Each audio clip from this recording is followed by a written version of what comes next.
just talked about at all. I'll repeat it.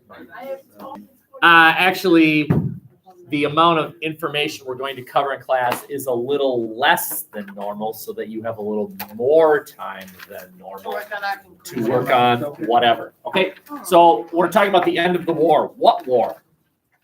What war are we talking about? The French. 7 Years' War or the French and Indian War. This is the war that would lead to American independence. Is this the 13 years later or no? Sorry? Is this the 13 years later where the Declaration? Yes, that's correct.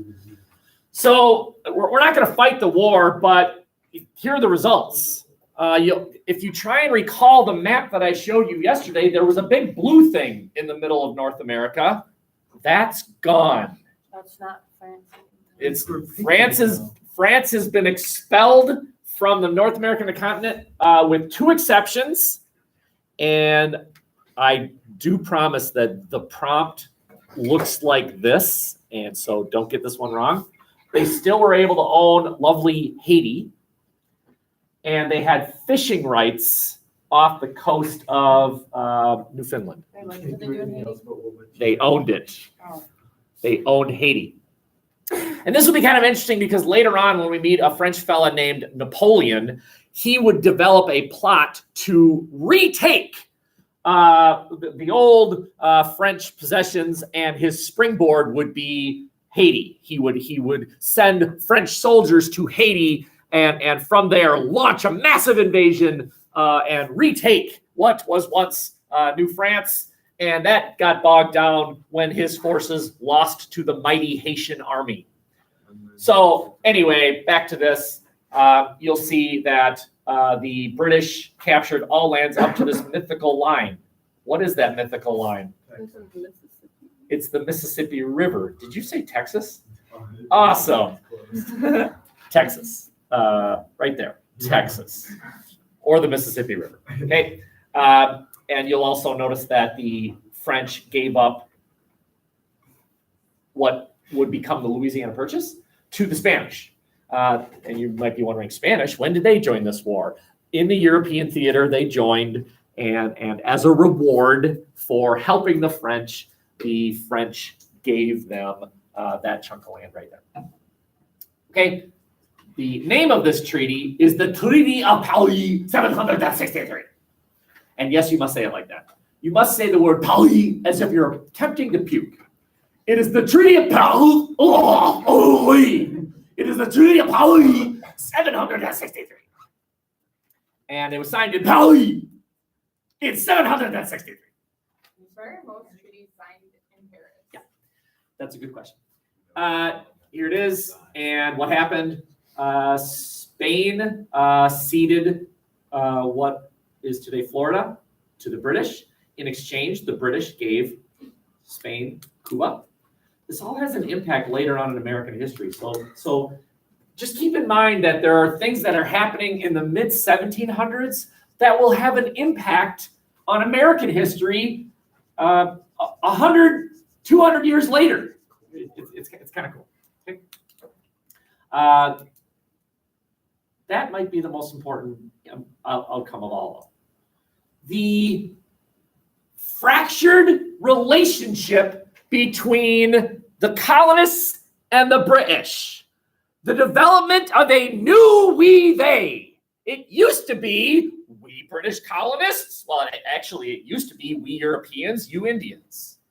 And then it became we British colonists, you French colonists, or we British colonists, you Spanish. And now we have a new we they.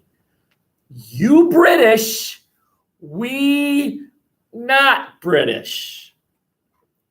I don't know what we are, but I know what we aren't. British. Now, what are we? Well, some of us say we're Pennsylvanians, or we're New Yorkians, or we're Virginians, or Carolinians. Okay.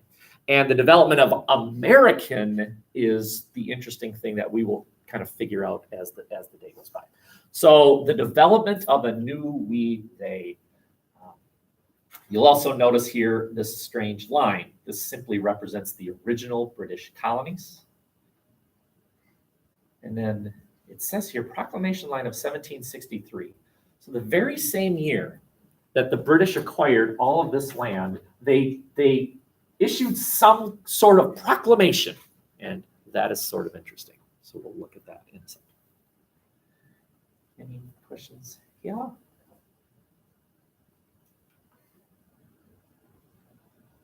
Did you see that? Did anyone want to see that again? Look at the slow fade. And look at that. A gray background. Do you see the gold line? That took me minutes. Okay. So again, the war's impact. What is the important outcome of the French and Indian War? Well, the French are gone for the most part. The Spanish have been greatly weakened.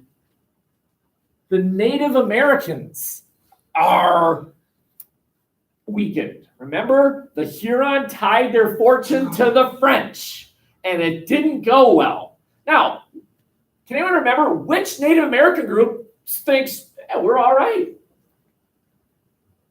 You'd have to look at yesterday's. Which Native American group tied their fortunes to the British? The Iroquois. Now, so it would seem that the Iroquois should be in good shape. And maybe in an alternate universe where the British won the American Revolution, they are in good shape. But that didn't happen.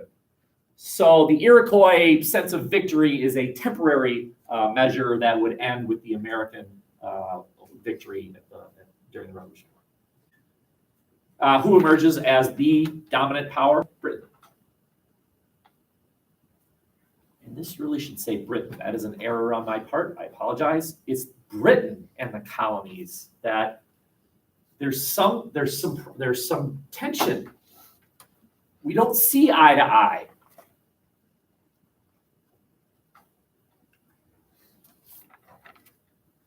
So now we are looking at, don't pay any attention to this. We are simply looking at this map.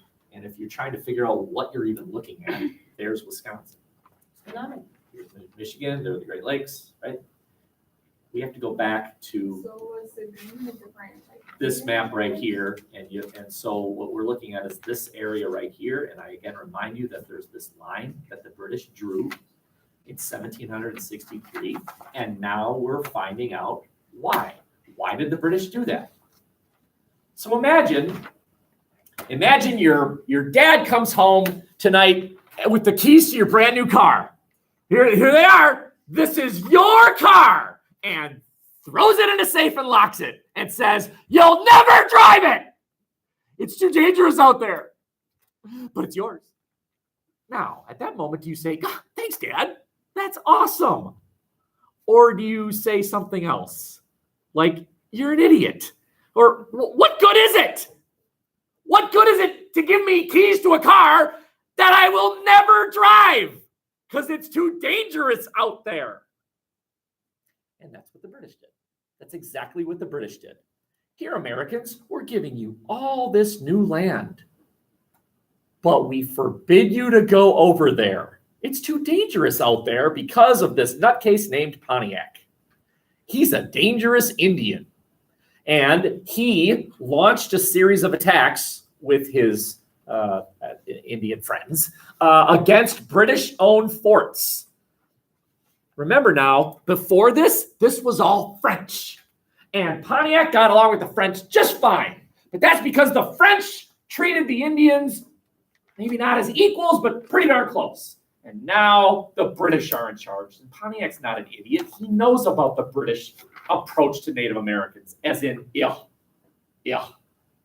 go away. He knows about it. And so what does he do about it? Fights. He fights. And he's really good at it. I mean, he actually captures some former French, now British forts. He's good at it. And so what do the British do? Lock all the colonists over here where you're safe. Imagine the logic. There's some nutcase out there with a knife, and every time one of you asks to go to the bathroom, you out there, and then the rest of us hear, God, no! Ah! And then another one of you, can I go to the bathroom? And I say, sure. You out there, no, Lord! Ah!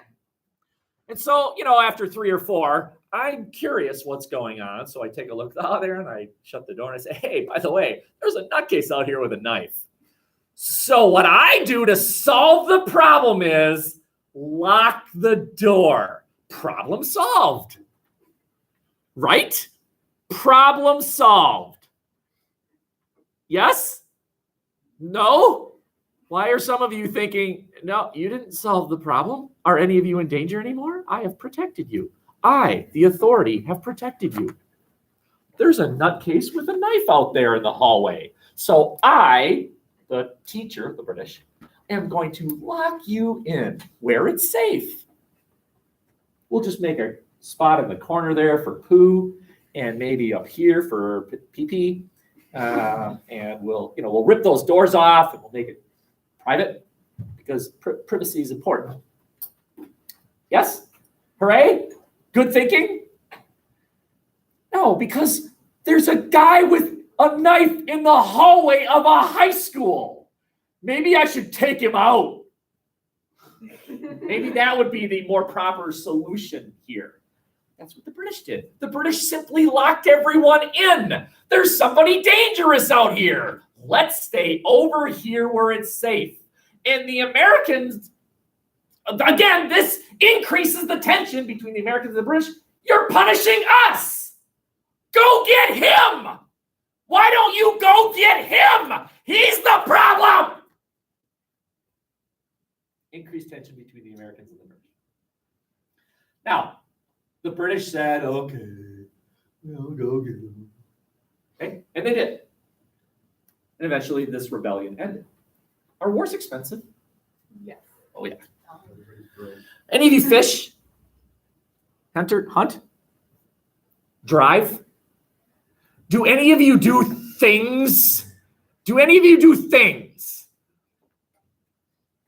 Those of you who hunt or fish, what process do you need to go through in order to legally do so? You need a license. You have to get training. Very good. So you pay a fee, and where does that money go? State. For what? When we mess up. No, I mean, the money that goes to the Wisconsin DNR, what do they take that money and do with it? They help make sure that wildlife and stuff is protected. Very good. They stock the lakes. You think that bass and walleye and other fish just naturally occur in these lakes? They stock those things, right? The Wisconsin DNR stocks those lakes.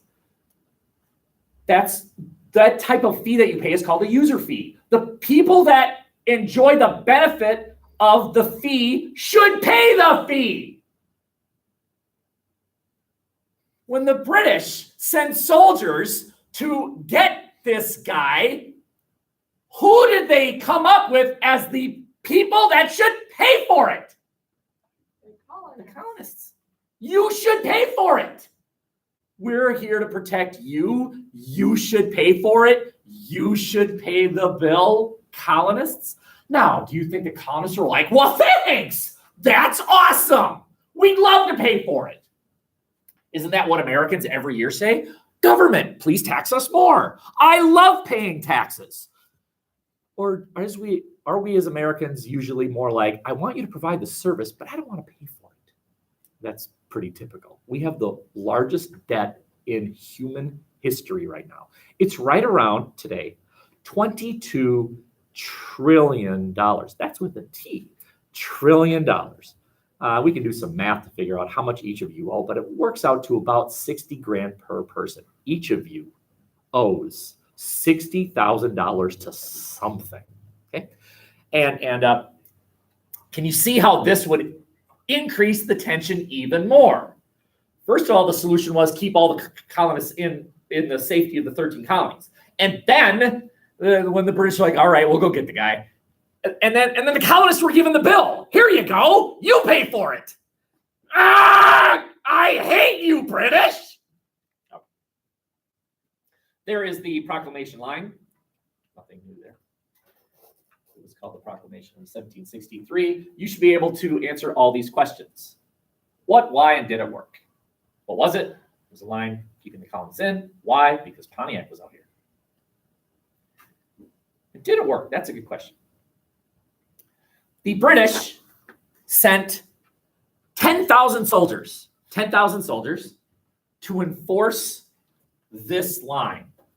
10,000 soldiers, okay? Now, you are looking at a line that is over 3,000 miles long.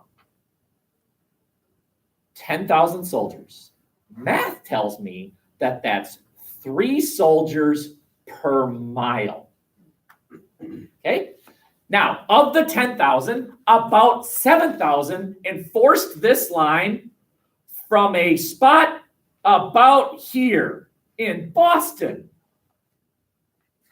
Okay? Leaving about 3,000 to enforce the line, that's 1 per mile. Most of them enforced it from Boston, as in they didn't enforce it at all.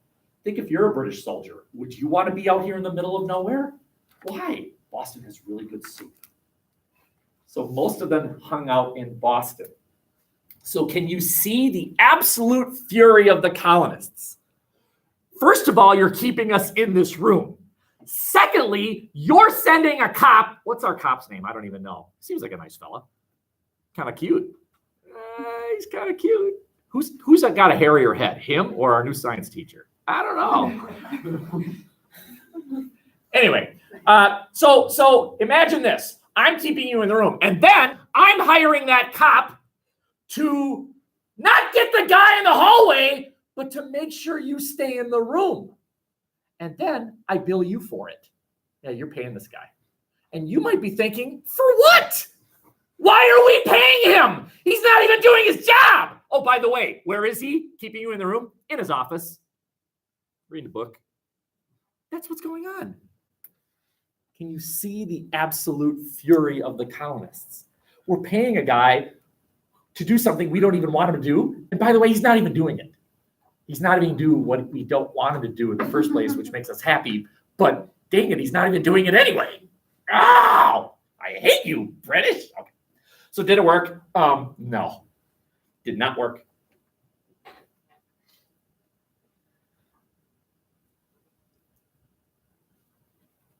Last 3 bullets. Over the course of about 100 years, this is sort of a big old idea. This is a contextualization idea. The impression that you've had, I think, up until today is the United States was not involved in world wars until World War I. And that is baloney. We were involved in world wars, like this one. The French and Indian War was a world war. And then I told you this already, the British sent 10,000 soldiers to enforce this line, and it was the Americans who were stuck with the bill. The Americans are angry. What were the name of the Indian group again? You know, I should know that. Mm-hmm. I don't know. I don't know the specific tribe that Pontiac was, but he was a tough nut. He captured British forts, including the fort which would one day become Detroit. I mean, he was a tough little enemy for the British. Okay, very good. That's it. What was his name again? His name is Pontiac. The car is named after him. Remember Pontiacs? I don't think they make them anymore, or do they? Pontiac's still a thing. Is it? I don't know. Anyway, named after him. If you ever have seen the Pontiac logo, it's an arrowhead. Yep. Okay. Broken record time here. Turn these off. So you have a nice chunk of time here. You're the best and the brightest. Yes, you are. Yes, you are. Am I correct? You wrote paragraph 5? That is, or you should have written paragraph 5, or at least a good faith attempt at such. Okay.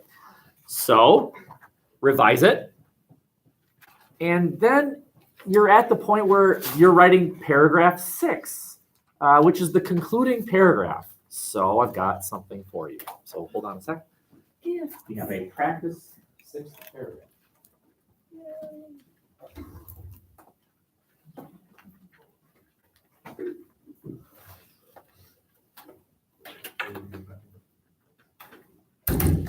Remember our two favorite restaurants? Yeah. No. That is a large font.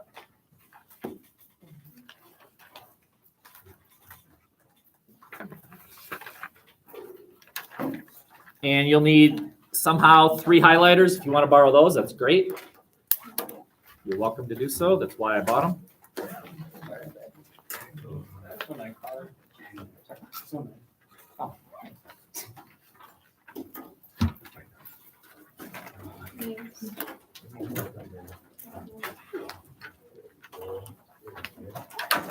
Or you can, underline, circle, and nothing, and that would indicate the third one. That's fine too.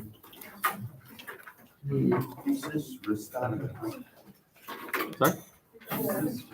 Close. You got such a big heart chat. So, this is the method of writing paragraph number 6. It goes context, thesis restatement. We're going with thesis restatement. And then argument summary, or same thing here, is roadmap reiteration. You are being asked to try and figure out this paragraph. Where's the context? Where's the thesis restatement? And where is the roadmap reiteration? Okay, so just take a shot. If you botch it up royally, I'd be happy to give you another copy. No problem. But see if you can figure it out. Go. Talk about the Iroquois. Greek.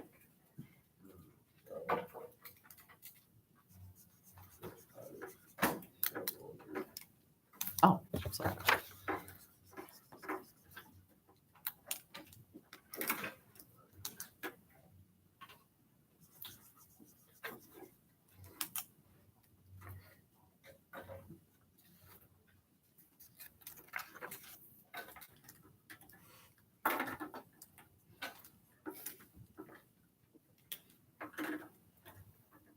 Can a thesis restatement be more than one sentence? Definitely.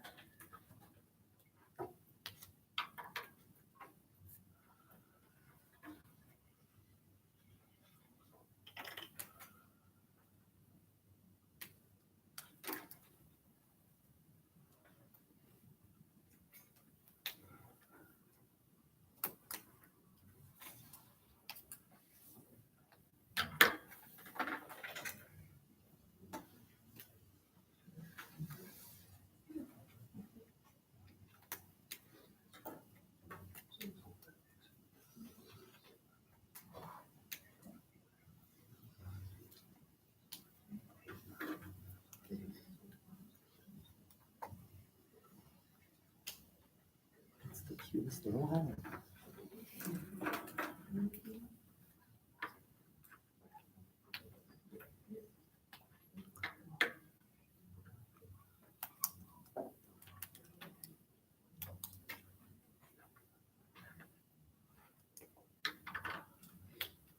I will tell you though that in this case, the thesis restatement is one sentence. Yeah. Yeah, you said that. Oh.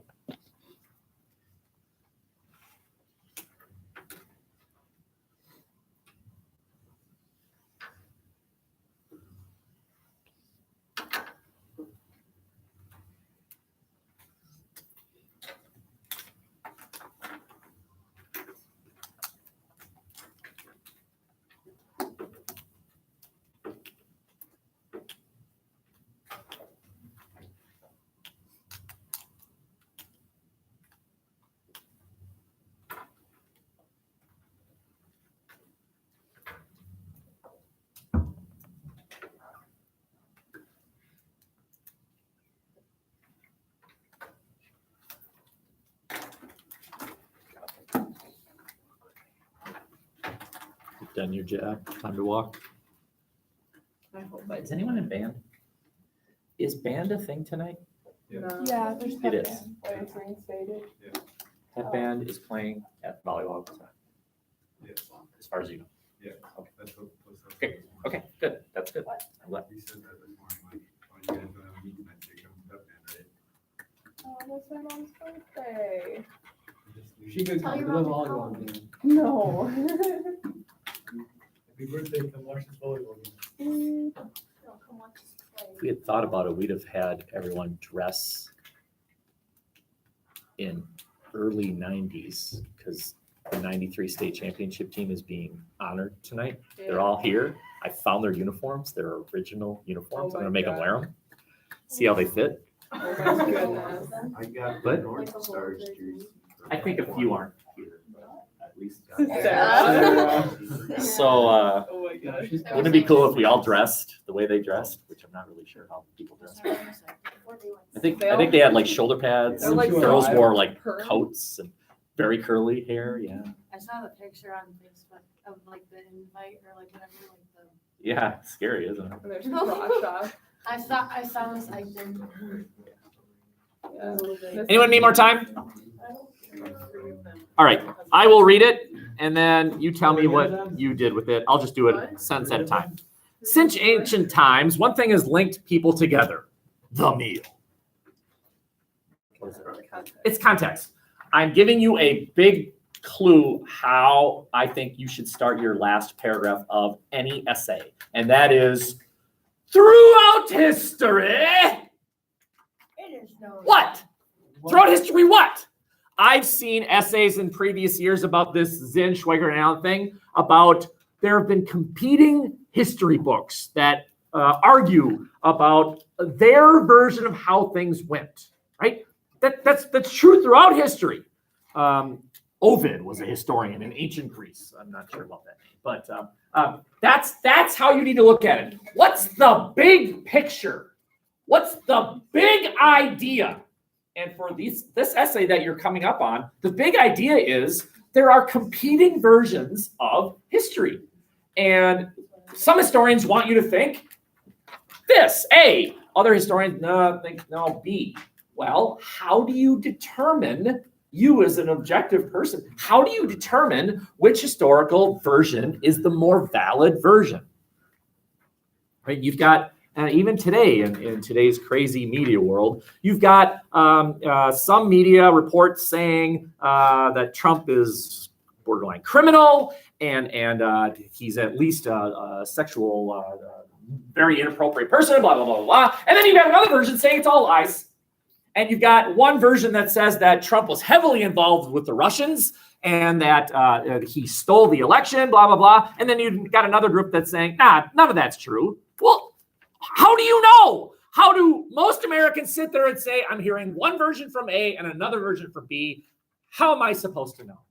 That's what's going on in your essay. It's the same thing. Now, what I just did there was context. That's what you need to do. And feel free to mooch off of anything that I just said. Great. Okay. Let's keep going. The act of sitting together with loved ones is a time-honored tradition that has been practiced by every culture all over the earth.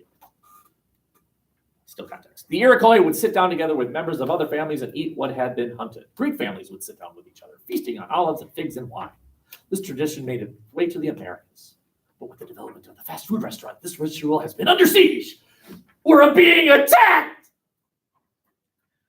It seems that today the meal is something that is accomplished on the way to the soccer game, piano practice, or some other event. Okay, all of that is still context. Did you see what I did there? Actually, I didn't write this, a student did this, was at one point where in ancient Greece, all of a sudden, we're suddenly in the dining room of that one family and they're trying to decide where to eat. Isn't that nice? I just made a link between the ancient Greeks and your family. Okay, you can do that too. Make a link between the big picture and Zinn and Schweiker. That's what context can do for you. That's what context needs to do for you. Okay. Here we go. There are places that have tried to keep the family meal alive. Two such places are Amante's and Pepper's. Both Italian restaurants have fresh ingredients and both have interiors that make them appealing. Okay, what is that? That's the roadmap reiteration. You're reminding me what you wrote about in your previous 4 body paragraphs, right? You talked about all this supposedly. Okay, think about how that's going to look in your Zinn v. Schweiker and Allen essay. There should be 1 to 2 sentences about Zinn's view of your 2 issues and Schweikert and Allen's view of your 2 issues. Now, I don't know how you stand yet, although I do because I read your thesis in your first paragraph. I do, but there's nothing in here yet that has told me that you side one way or the other. But that doesn't last very long. Amonte's atmosphere, however, is superior. I've just sided with one.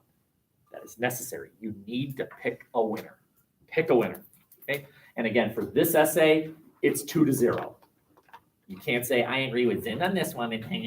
No! Winner, loser. This is America. More room, a livelier environment, a better location makes Amonte's the restaurant of choice. Again, that would be roadmap reiteration, because in the body of your paper, your essay, you did present but ultimately reject one historian's view, right? With evidence saying this isn't right. Okay.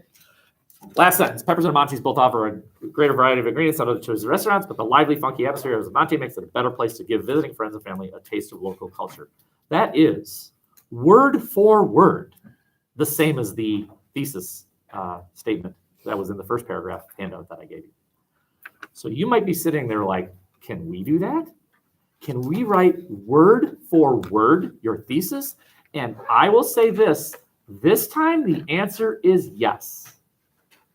You can word for word simply rewrite your thesis this time.